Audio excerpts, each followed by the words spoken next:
সেবক। আমি revenue collector নয়, ট্যাক্স কালেক্টর নয় এবং ভ্যাট কালেক্টর। আমি একজন সেবক। পুলিশ কমিশনারকে যদি আপনি কি বলে প্রধান সেবক বলতে পারতেন বা ওইরকম একটা ডেজিগনেশন দেওয়া হতো, তাহলে ওইটা ডিফিটিং হতো। তো আমার কাজ তো ঢাকাবাসীকে সেবা দেওয়া, এবং যার ফলে আপনারা আমার ওসি সাহেবদের সাথে কথা বলে দেখেন আমি কী কী পদক্ষেপ নিয়েছি।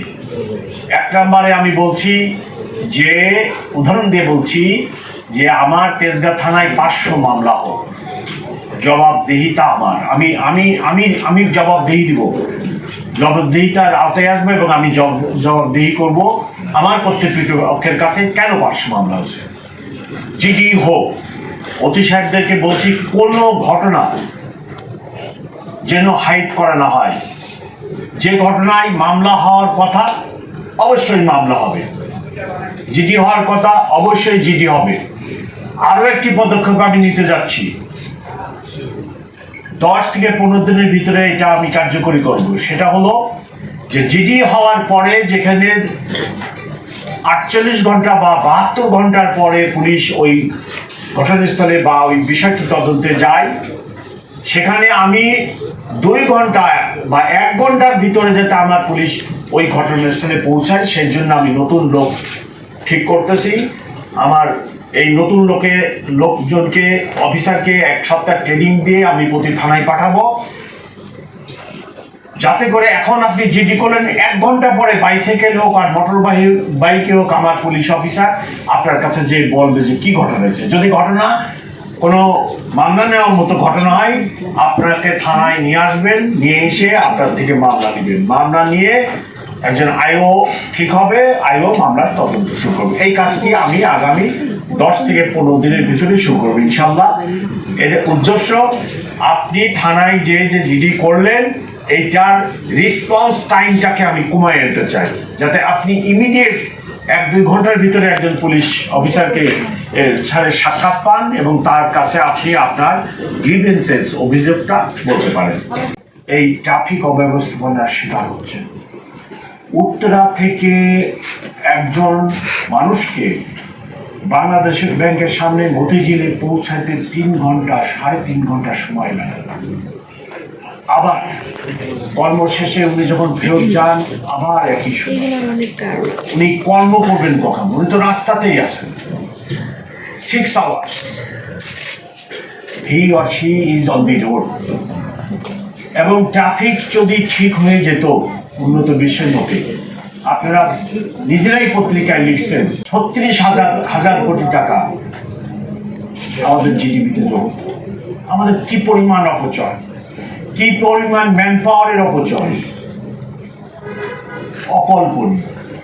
এই জন্য আপনার নিত্যদিনের এই যে সাফারিংস, এটাকে কমানোর জন্য যত প্রচেষ্টা আমার, এবং ওটাকে ইভেন আমাদের একজন মেহমান যখন আসতেছে বিদেশ থেকে, উনি এসে কি দৃশ্য দেখতেছেন আমার শহরে,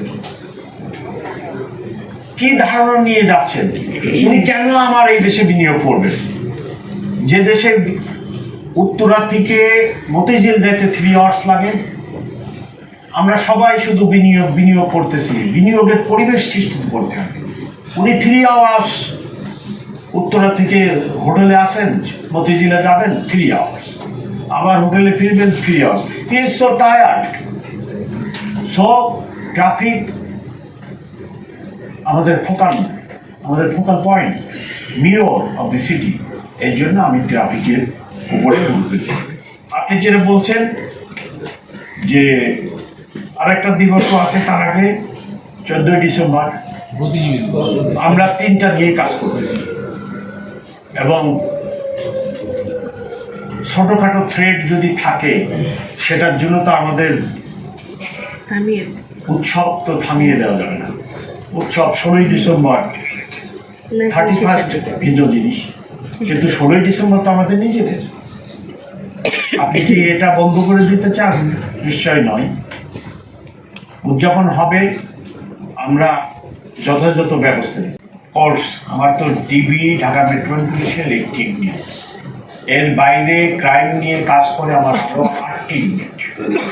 তাদেরকেও আমরা অ্যাক্টিভেট করছি। গত রাত্রে আমি এডিশন কমিশনারকেও বলছি অ্যাক্টিভেট করার জন্য।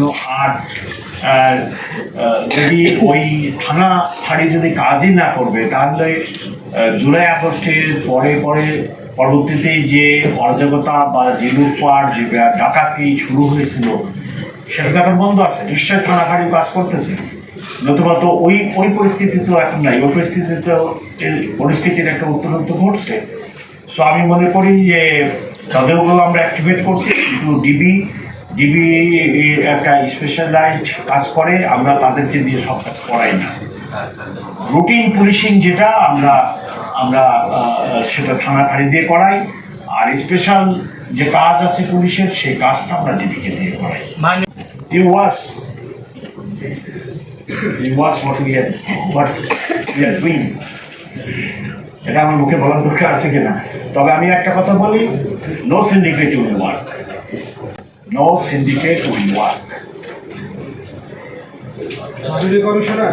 এবং আপনারা আমাকে সাহায্য করবেন, আমাকে আমার নোটিশে আনেন, তবে নো সিন্ডিকেট ওয়ার্ক।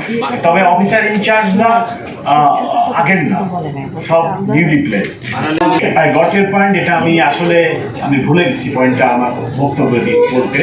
সেটা হলো যে আপনার জুলাই আগস্টের ইমিডিয়েট পরবর্তীতেই যে মামলাগুলো থানায় হলো, জুলাই আগস্টের অভ্যুত্থানের সময়ের ঘটনাকে কেন্দ্র করে এই মামলা অধিকাংশ হয়েছে কোর্টের নির্দেশে, এবং কোর্ট থেকে সরাসরি নির্দেশ আছে মামলা রুজু করেন। এবং এখানে আসামির সংখ্যা ছিল 200+। সো এখন দেখা যাচ্ছে যে এই লোকগুলা এই ঘটনায় জড়িত ছিল না, তাদের ভিতরে হয়তো গুটি কয়েক লোক, ইনভেস্টিগেশন ছাড়া সঠিকভাবে বলাও যাবে না, গুটি কয়েক লোক জড়িত ছিল।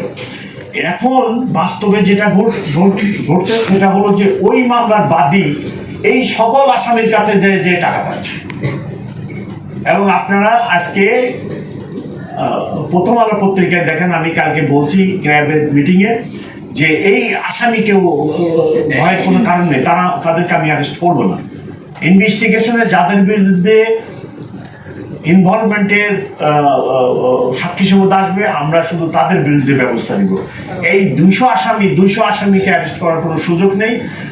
উপরন্তু এখন যিনি বাদী হয়েছিলেন, এখন দেখা যাচ্ছে যে উনি ওই সময়ই উদ্দেশ্যমূলকভাবে এই 200 লোককে আসামি করছে। পরবর্তীতে উনি চাঁদাবাজি এই বাণিজ্যটা করবেন বলে। আবার আমার লোক যে সব ভালো তাও না, আমার কাছে রিপোর্ট আসতেছে আমার লোকেরাও আবার এই যে আসামি 200 তাদের থেকে নানা ধরনের বকা আদায়ের চেষ্টা করতেছে। উভয়ের বিরুদ্ধে ব্যবস্থা, এবং আপনারা খবর নেন, একজনের বিরুদ্ধে অলরেডি আমি ব্যবস্থা নিছি।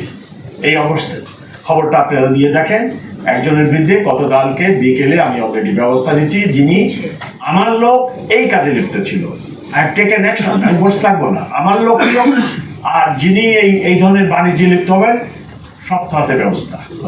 যিনি এই মামলা করছেন এবং এখন এই আসামিদের, তথাকথিত আসামিদের থেকে টাকা নেওয়ার চেষ্টা করতেছেন, তাদের বিরুদ্ধে চাঁদাবাজি মামলা। আমি গতকালই এই কথাটা বলছি। আমি না করছি, তারপরেও যদি এরকম হয়ে থাকে, আজকে আরো শক্ত আদেশ দিব যে এই ধরনের কোনো আসামির বাসায় যাবে না, অ্যারেস্ট করবে না, কোনো হয়রানি করবে না। যদি হয়রানি হয় আমার নোটিশ আনেন প্লিজ, আমার সহকর্মীদের নোটিশ আনেন, আমরা ব্যবস্থা নিই।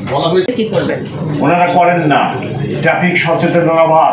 আপনার যিনারা রোড ইউজার্স, ওনারা এইটাকে খেয়াল করেন না, অথবা যিনি গাড়িটা চালাচ্ছেন উনি এটুকু খেয়াল করেন না যে আমি সোজা যাবো, আমি কেন বামের লেনটা কভার করতেছি। আমার পিছনে যিনি বামে যাবেন উনি তো ওনার তো অপেক্ষা করার দরকার নেই। আমি যদি এটা ব্লক না করি, উনি বামে এসে বামে চলে যাবে, তাহলে আমার পিছনের যে জাম লাগতেছে এটা কিন্তু অটোমেটিক আমাকে ক্লিয়ার হয়ে যায়। আমি একসময় ডিসি ট্রাফিক সাউথ ছিলাম, শান্তিনগরে বসতাম, আমি রাস্তায় মোড়ে দাঁড়াতাম, রাস্তায় মোড়ে দাঁড়ায় এই বিষয়ে চেষ্টা করতাম। আমাদের পুলিশ যে পরিমাণ থাকে তার থেকে ব্যাটারি চালিত রিক্সার সংখ্যা অনেক বেশি থাকে। সবচেয়ে বড় কথা হলো আমরা এখন পর্যন্ত প্রায় গত 22 সেপ্টেম্বর থেকে এখন পর্যন্ত প্রায় 1.5 লক্ষ ব্যাটারি চালিত রিক্সার বিরুদ্ধে আমরা আইনগত ব্যবস্থা নিয়েছি। এবং প্রতিনিয়ত আমাদের প্রক্রিয়া, আপনারা কিভাবে জানেন আমাদের পরিসংখ্যান, প্রতিদিনের পরিসংখ্যান আমাদের কাছে আছে, আমরা নেওয়ার পরেও এটা চলছে, এটা হলো বাস্তবতা। বাট আমরা নিচ্ছি না, এটা ঠিক না। একটু শেষ করি, তারপরে আপনারা আবার বলেন। আমরা ওনাদের বিরুদ্ধে এই ব্যবস্থা নিয়েছি এবং বাস্তবতা হলো এর পক্ষে বিপক্ষে দুই দিকে কথা আছে, কিন্তু আমরা বলেছি যে প্রধান সড়ক বলতে অনেক সময় বলে যে আপনারা বলেন প্রধান সড়ক কোনটা? যে সড়কে আমার গণপরিবহন বাস চলবে সেটাই প্রধান সড়ক। কালকে মন্ত্রণালয়ে আমাদের মিটিং হয়েছে, এটা আমরা একমত হয়েছি এবং সেখানে যেন না আসে। আর যারা বলতেছে শুধুমাত্র ড্রাইভারের দোষ দেন কেন, আমার কাছে বহু ভিডিও ফুটেজ আছে, ড্রাইভার আসতে চায় নাই, যারা যাত্রী আপনার আমার মতো শিক্ষিত যারা, তারা এগুলো করে এবং পুলিশের সাথে চরম দুর্ব্যবহার করে। বহু জায়গায় আমার পুলিশ আক্রান্ত হয়েছে ফিজিক্যালি। এই বিষয়গুলো তারপরেও আপনাদের এই পয়েন্টগুলো আমরা নিয়েছি, আমরা আমাদের ব্যবস্থা অব্যাহত থাকবে। বললাম তো আমরা তো বন্ধ করছি, তারপরেও চলছে, এটা অব্যাহত থাকবে।